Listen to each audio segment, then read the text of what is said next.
So when this happens from in the shape of an intuition to us,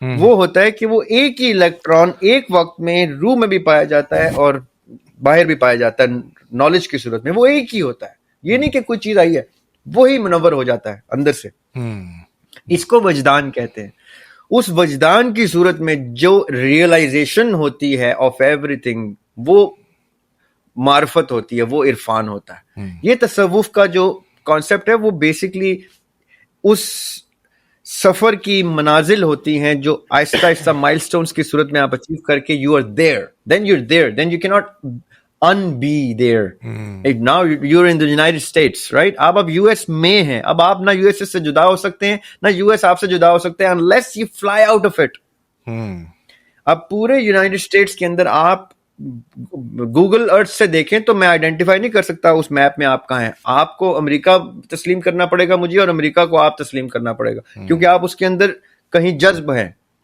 وہ تو بہت close microscopic view لوں گا میں تو بندے نظر آنا شروع ہوں اور بندہ جدا نظر آنا شروع ہو. ورنہ آپ, یہ تصوف یہ کہتا ہے کہ جب آپ کو کسی چیز کا ادراک ہو جاتا ہے تو اس کے بعد معرفت کے سفر میں وہ ادراک سے آگے چلی جاتی ہے. دین دوز ٹو الیکٹرانز یونائٹ. یہ جوئش قبالہ میں بھی یہ ٹرم ہے, اس کو کہتے ہیں آئن صاف, ون لائٹ. ہندوازم میں اس کو کہتے ہیں ادویتا ویدانتا, یا آگے چل کے دویتا ویدانتا. اس کے بیچ میں وشیشت ادویتا ویدانتا, یہ ان کی بھی سٹیجز وہی کہتی ہیں کہ یہ ایک اور ایک دوسرے سے جدا بھی نہیں ہے اور ایک بھی نہیں ہے. ایک کہیں گے تو شرک ہو جائے گا, جدا زیادہ کریں گے تو وہ دور ہو جائے گا. وہ دور بھی نہیں ہے, وہ ایک ہی ہے اور ایک میں رہتے ہوئے دو ہیں. دس از ہاؤ تصوف of every religion sees it but interprets it according to the scriptures of that particular respective religion. اب یہ وہ اصطلاحات ہیں جو ہر ریلیجن میں اپنی زبان میں آئی ہیں, اپنے طریقے اور طرز عمل سے آئی ہیں. آئی ایک ہی بات ہے سارے ریلیجن میں.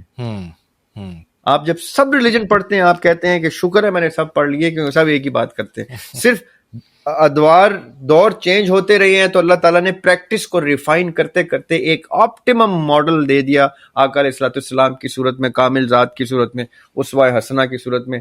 That is it. There is no other difference. The only difference is this personality which made everything meaningful. زبردست.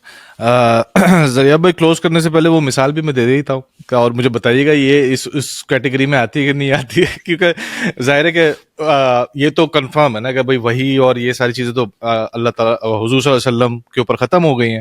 اب اللہ تعالیٰ انٹرمیٹنٹلی کبھی کسی کو کسی بات پہ دل کھول دیتا ہے. یہ وہ تو ریسنٹلی آپ کو پتہ ہے قرآن میں جو آیتیں ہیں بیوی کو مارنے کے متعلق جو آیتیں ہیں, ابھی میں نے حمزہ علی عباسی صاحب سے بھی یہ بات ڈسکس کی تھی.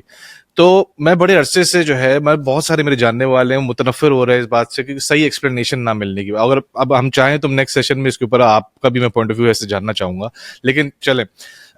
تو میں بہت عرصے سے سوچ رہا تھا اس کے اوپر کہ یار کیا ہے اس کی پراپر ایکسپلینیشن, کیا ہے جہاں پہ بیوی کو مارنے کا جہاں پہ حکم ہے تو اس کی کیا ایکسپلینیشن ہے. کیا لوگ سنتا رہا میں الگ الگ لوگوں کی کہتے ہیں جی ہلکا سا مارنا ہے, ایسے نہیں مارنا ویسے نہیں مارنا, اس کو سافٹ کیے جا رہے ہیں, یہ کر رہے ہیں وہ کر رہے ہیں. تو اب جو شرح صدر والی جو پارٹ ہے وہ ایک دن مجھے ریئلائز ہوا اور میں نے سوچا کہ یار جس طرح سے اللہ تعالیٰ کے لیے جان کی اہمیت ہے اسی طرح خاندان کی اہمیت ہے.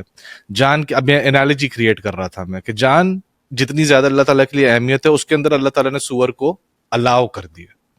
ٹھیک, اسی طریقے سے خاندان کی اللہ تعالیٰ کے سامنے اتنی اہمیت ہے تو اللہ تعالیٰ نے یہ چیز الاؤ کر دی ہے. بیسیکلی ایک حرام, ظاہر ہے آپ کسی کو مارتے ہیں وہ ایک حرام چیز ہے, آپ کسی کا حق تلفی میں آ جاتا ہے کسی کو مارنا, تو اللہ تعالیٰ نے اس کو الاؤ کر دیا ہے. اس کا مطلب یہ نہیں ہے کہ کرو, سیم گوز فار سور, کہ یہ نہیں کہ سور کے چاپس بنا کے کھانا شروع کر دو, سیم گوز فار یہ. تو یہ مجھے ایسا لگا کہ جیسے میرے پہ اللہ تعالیٰ نے یہ آیت ایک طرح سے کھول دی. تو کلوزنگ سے پہلے میں چاہتا تھا کہ آپ کے سامنے اس کو وہ, تاکہ لوگوں کو بھی سمجھ آئے کہ یار یہ از دس واٹ, مطلب ایک تو بہت ہی چھوٹا سا کوئی 0.0001% تصوف کا ہوگا, but do you think this is what تصوف فیلز لائک اور لکس لائک. کوئی بھی چیز, جی کوئی بھی چیز جو آپ کو, میں ذاتی طور پہ اپنا آپ کو موقف دے سکتا ہوں اس میں, جو چیز آپ جیسے آپ نے اس آیت کا ریفرنس لیا کہ ایک مدت تک کوئی چیز آپ کو سمجھ میں نہ آتی ہو کہ اس کا کیا مطلب ہو سکتا ہے، اس کا یہ لوگ یہ کہتے ہیں، فلاں یہ کہتے ہیں، فلاں وہ کہتے ہیں، اس کا میں مطلب ایکسپلور کرنا شروع کرتا ہوں. جب ہم کسی چیز کی طرف جانا شروع کرتے ہیں نا، چاہے فکری طور پہ یا فزیکلی، تو نیچرلی وہ چیز ہمارے قریب آنا شروع ہو جاتی ہے. میں اگر یہاں سے ابھی لاہور کے لیے ٹریول کرنا شروع کروں تو لاہور میرے قریب آنا شروع ہو جائے گا. اور اگر میں واقعتاً نیتاً جا ہی رہا ہوں، پریکٹیکلی کوئی چیز مجھے نہیں روک پا رہی، تو میں پہنچ جاؤں گا. چاہے دیر سے پہنچوں، گھومتے گھماتے پہنچوں، کوئی غلط گائیڈ کر دے تو کسی اور رستے سے ڈبل ہو جائے میرا رستہ. لیکن اگر میں ہمت نہیں ہار رہا اور میری طلب چلی جا رہی ہے تو میں لاہور پہنچ کے ہی دم لوں گا، تب میں ریسٹ کروں گا کہ اب میں یہاں پہنچ گیا ہوں. بالکل. اسی طرح فکر بھی کسی سوال کی صورت میں جب جنریٹ ہو جاتی ہے تو وہ آپ کو اس چیز کے قریب لے کے آنا شروع ہو جاتی ہے. وہ چیز آپ کے اور آپ اس کے قریب آتے جاتے آتے آتے آتے آتے ایک ٹائم آتا ہے جیسے آپ وہ بن گئے ہوں اور وہ آپ بن گئے ہو، آپ کو اتنا اس کا پتہ چل جائے. یہ جو مومنٹ آف ریئلائزیشن ہوتا ہے، اس کو تصوف میں کشف کہتے ہیں، جس کا آپ ذکر کر رہے ہیں. اب وہ چاہے یہ آیت ہو یا ایسی اور کوئی آیت ہو جس کے بہت سے سوسائٹی میں ایسپیکٹس بہت رنگوں میں نمایاں ہو رہے ہوں. یہ تو ایک چھوٹا سا آپ نے میٹر ڈسکس کیا نا کہ ازدواجی زندگی میں قرآن جو ہے وہ کیا کیا گنجائش دے دیتا ہے جی. یا قرآن نے ایسا کوئی چیپٹر ٹچ کر دیا جو وہ نہ کرتا، یہ سمجھیے گا، تو لوگ اس کو کسی اور حد پہ لے جاتے. مثال کے طور پہ میں یہ سمجھتا ہوں کہ قرآن ان چیزوں کو ٹچ کر گیا ہے جن چیزوں کو وہ، کیونکہ وہ میکر ہے، ہمارا کریٹر ہے، اس کو پتہ ہے ہماری سائیکالوجی کیا ہے اور ہماری ایکسٹریمز کس سائڈس پہ ٹچ کرتی ہیں، on both sides of the pole. تو وہ ان چیزوں کو قرآن نے ٹچ کر دیا ہے کہ یہ نہ ہو کہ وہ نہ ٹچ ہوں، تو جو انٹرپریٹر ہوگا، جو پریچر ہوگا، جو اس دین کی دعوت دینے والا دائی ہوگا، وہ اپنے کوئی معیار کے اوپر کوئی ایسا تھریش ہولڈ نہ رکھ دے جو عوام ایز اے ہول سب پہ اپلائی نہ کر سکتے ہوں. تو ایک بنیادی چیز جو سب کے ساتھ ریلیٹیبل ہوتی ہے، قرآن ان کو ضرور ٹچ کرتا ہے. میرے ذاتی مشاہدے کے مطابق جتنا میں نے قرآن کو سمجھنے کی کوشش کی ہے، جتنے اب تو الحمدللہ تفسیر کی لکھ رہا ہوں میں، اسی لیے قرآن پاک کی جو مجھے سمجھ میں آیا قرآن پاک، اس میں تو قرآن پاک نے وہ تمام ایسپیکٹس ٹچ کیے ہیں جو ہم نے اپنی زندگیوں میں بھی سارے ٹچ نہیں کرنے. میں آپ کو ایک اور اینگل بتاتا ہوں. قرآن میں وہ ایسپیکٹس بھی آ چکے ہیں جس کا میرے اندازے میں ایک عام مسلمان اور ایک خاص مسلمان، یہ دو لوگ میکسیمم 30-40% سے زیادہ اپنے پریکٹیکل یوٹیلیٹی میں لاتے ہی نہیں ہیں، باقی 70% سے پہلے ہی چل بستے ہیں. صحیح بات ہے. So much of the spectrum Quran Pak has covered of humanity, which a single individual or as ummah they will not even go to the extreme of to touch it and say کہ او یہ سوال نہیں آیا قرآن میں یا یہ بات نہیں، وہ وہاں تک پہنچیں گے ہی نہیں. سوچنے والے نہیں پہنچ سکے ایسے کسی سوال پہ جو قرآن جس کو ایڈریس نہ کرتا ہو، فکر کرنے والے نہیں پہنچ سکے. تو عوام تو ماشاءاللہ ہمارے بڑے خوبصورت لوگ ہوتے ہیں، وہ بڑی لمیٹڈ سی لائف میں خوش رہ کے چلے جاتے ہیں دنیا سے. صحیح بات ہے. سوچنے والا جو ہے وہ کوشچن کرتا ہے کہ میں بعد میں کہاں جاؤں گا، میں پہلے کہاں سے آیا تھا، میں نے یہ کیا کر. وہ سوچنے والا تھوڑا سا اس معاملے میں وہ ناسٹک ہوتا ہے. باقی میری جیسے عام عوام لوگ تو ہم کہتے ہیں بھائی زندگی گزر جائے جیسے گزر گئی، 2 ٹائم کی روٹی مل گئی ہے، حق حلال کی روٹی ہو، بس حرام نہ ہو، اس میں ہم گزر جائیں، بچوں کو اچھا میسج دے جائیں. ہم لوگ قرآن ہماری سوچ سے بہت بالا رہتا ہے. جنہوں نے باقاعدہ فکر کی ہے وہ نہیں کوئی ایسا سوال نکال سکے جو قرآن اور باقی اللہ تعالیٰ کی الہامی کتب سے باہر فال کرتا ہو. صحیح بات ہے. ریاض بھائی مجھے بہت آپ کا جو کشفی ہے وہ آپ کا کشفی ہے جو آپ کو آج سمجھ میں آئی. صحیح ہے. اب وہ کشف جو ہے وہ انکشاف کی صورت میں اس ایج میں آپ کو یہ بتا رہا ہے. Now because you're married and you have kids, that's why you have gone through that. اب دیکھیں، اب وہ چیز خالی پڑھنے سے نہیں، اب آپ اس کو فیل کر سکتے ہیں. یہ ہے وہ معرفت ہونا کسی چیز کے ساتھ